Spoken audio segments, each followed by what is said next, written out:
Light that stick of dynamite. Let's talk about the Maple Leafs versus Canadiens playoff preview and prediction in round one. So, Toronto took 7 of the 10 games during the regular season versus the Habs. They, of course, finished first in the North with 77 points. Montreal finished fourth with 59.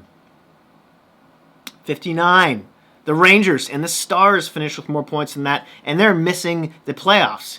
Now, you could say, oh, well, Montreal had some injuries to Gallagher and Price and Deneau and Drouin left, all key players for their team, and that's fair. But you could also say the same somewhat of Toronto, not to mention Dallas, for instance. They really went through the ringer this year, right? In any case, let's compare the offense of the two clubs. Starting with goals for, Toronto's 6th in the league, Montreal's 17th. A little bit of a gap there. On the power play, the Maple Leafs are 16th, the Habs are 17th. Toronto's power play has just gone completely south in the past couple of months. I would expect it to improve a little bit in the playoffs. You could argue so with the Habs with Gallagher coming back and even Weber. But anyway, and with Caulfield now, he's got some sweet hands. But he's not playing in the first game. In any case, I don't think that would. More on that later. Shots. Toronto is 6th in the league. Montreal's 7th.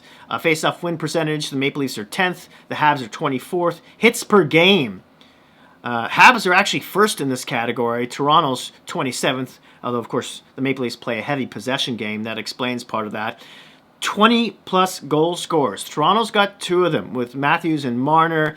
Tavares does have 19, though. And then for Montreal, there's Toffoli, who's the only one. They've got one guy, and there's a pretty big gap there. 40-plus point players. Toronto's got 4 of them. Matthews, Marner, Tavares, and Nylander. Montreal actually has 3 with Toffoli, Suzuki, and Petrie. Let's talk about the forward lineup, starting with Toronto. On that first line, it's going to be Hyman, Matthews, Marner. The second line is going to be Foligno, Tavares, Nylander. The third line is going to be Kerfoot, Nash, and Mikheyev. That's going to be their shutdown group there. And then the fourth line is going to be the I've got no stress, man line with Thornton, Simmons, and Spezza, which hasn't played that much together, but I'm really looking forward to seeing more of that, especially in the playoffs. So for Montreal's forwards, it looks like it's going to be Tatar, Deneau, and Gallagher on that first line. Pretty decent. I might have put Toffoli up there instead of Tatar, but Ducharme probably wants to spread the wealth, right? Speaking of which, Toffoli's on the second line with Suzuki and Armia. Pretty decent as well. The third line consists of Perry, Stoll, and Anderson. The punch-you-in-your-face line. I like it, but at the same time, Stoll and Anderson are the worst on the team in the plus-minus category. They're a -10. Maybe that line is a bit susceptible to being scored on. We'll see how long they stay together for. The fourth line looks pretty decent as well, though, with Byron, Jake Evans, and Lehkonen. Caulfield and Kotkaniemi, of course, are scratches. I wouldn't doubt one or both of them being back for Game 2. We'll see how that all shakes out. Now on the defensive side of things, starting with goals against, Toronto's 7th in the league. What a vast improvement. For years, we've been screaming, do something, get better defensemen. Now they added TJ Brodie on that top line with Riley, Bogosian on the bottom pairing. They've both been a revelation. And obviously, there's been some huge improvements here. Montreal is 18th, by the way. Now, on the penalty kill, the Maple Leafs are 24th. Montreal's 23rd. Montreal's getting back Weber.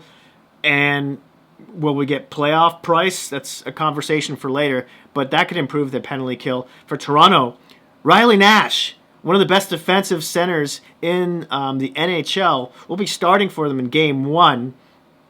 He is also an elite penalty killer, and then they've got Hyman coming back from injury as well, who's on the PK, so that should improve there as well.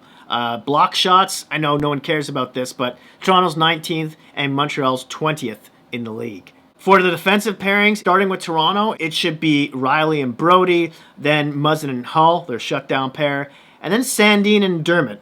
Or will Zach Bogosian be back and take Dermott out, which I think is what's going to happen. More on that a little later. For Montreal's D pairings, you're looking at Edmondson and Petrie, Kulak and Sherratt, and Merrill and Weber. Weber on the third pairing. This according to Daily Faceoff and Left Wing Lock.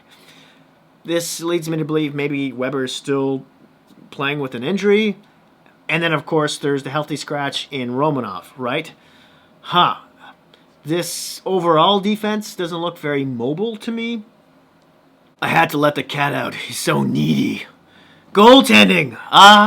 The goaltending. Jack Campbell's basically stolen Frederik Andersen's job. He's got a .921 save percentage in 22 games this season.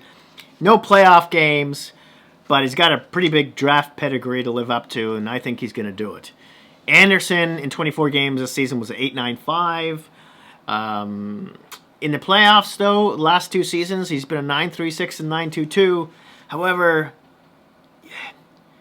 he's always let in a soft goal, a crucial soft goal, which is why the Leafs haven't gone anywhere in the past 4 seasons, right? I'm not saying it's all his fault. I mean, those numbers alone tell you it isn't, right? Their defense has been appalling. But in any case, for Montreal, Price. During the regular season in 25 games, he's a .901. He wasn't great last regular season either, but then he was God in the playoffs. He was a .936, helped them eliminate Pittsburgh and take Philly for quite a ride as well. Can he do it again this season? That's anyone's guess, really. If he does, that's really Montreal's sort of saving grace here. Now, Jake Allen, who has gotten to take the load off of Price during the regular season, so he'd be fresh in 29 games. He's a .907, just below league average. Last year in the playoffs in 5 games, though, he's a .935. He's kind of hot and cold as well, so, Let's glaze over the injuries here. These aren't the droids you're looking for. Starting with the Toronto Maple Leafs. Bogosian, he was on the IR. He should be ready to go for Game 1. If not, definitely Game 2. McDermott will be coming out in his place. Hyman and Nash were on the IR. Of course, they'll be playing. For Montreal, Danault was day-to-day. He'll be ready. Weber, very probable for Game 1. Price, projected to start the series. Gallagher is on the IR, but he'll be ready. Drouin, he's gone for personal reasons. He's not expected to be back for the rest of the playoffs, but we'll see. Keys to the series, starting with the Toronto Maple Leafs. Don't take that Montreal team for granted. I don't care what the regular season record says. They were built for the playoffs. Special teams. It's got so much more potential. Potentialize it. I don't know if that's a word, but... And then there's that new third shutdown line with Riley Nash in the center. I'm really curious to see how effective they can be. Jack Campbell. Can he play in the playoffs like he did during the regular season? And then the X factors. I just mentioned one, the goalie, but there's the defense, which is much better. And then all the new guys, which includes the defensemen that are new, like Bogosian and Brody. And then there's Foligno and Nash and Simmons and Thornton. I'm just so excited to see all those guys in the playoffs together. And I'll throw Spezza in there too. I know it's his second season, but he's been lethal this season on that fourth line. 30 points, more than Josh Anderson. And of course, Hyman, who's back from injury. He's not a new guy, but he's such a beast in the playoffs. And I can't wait to see him play with Matthews and Marner again. And then there's the Canadiens. They got to turn this into a street fight, don't they? They got to clog up that ice, that neutral zone. Carey Price has got to stand on his head like he did last season. Otherwise, I think they're in trouble here. Allen was a great addition. Maybe if Price stumbles, if he shows up, that's big. The X factors, besides the goaltending, have got to be the offense and what they added in the offseason. Toffoli's been great. Anderson has been decent, although he's slowed down. Caulfield's got some great hands. Not starting, maybe in Game 2. Perry is just nasty. What a great playoff performer he is. And then Eric Stahl. I know he's been disappointing for them so far. Hopefully he finds new gear in the playoffs. And let's not forget some of the defensive additions like Edmondson, who's been great defensively speaking. Of course, Romanov, he's not starting, but look for him to at least get a few games at some point in the series. So, what's my prediction for this series? I'm going to give it to Toronto in 6 games. I don't think Montreal is going to make it easy at all. I'm a bit biased. They are my favorite team. I'm from the 6. And I understand they've been extinguished from the playoffs the last 4 years in a row. But this team is so much different now. The defense is so much better. They've got a lot more grit, character. I don't think the additions Montreal made will be enough for them, at least at this point. Now, for those of you who have skipped to the end of this video, who do I pick to win this series? I'm going to take Montreal. I was going to say a sweep, but I'll say in 5 games.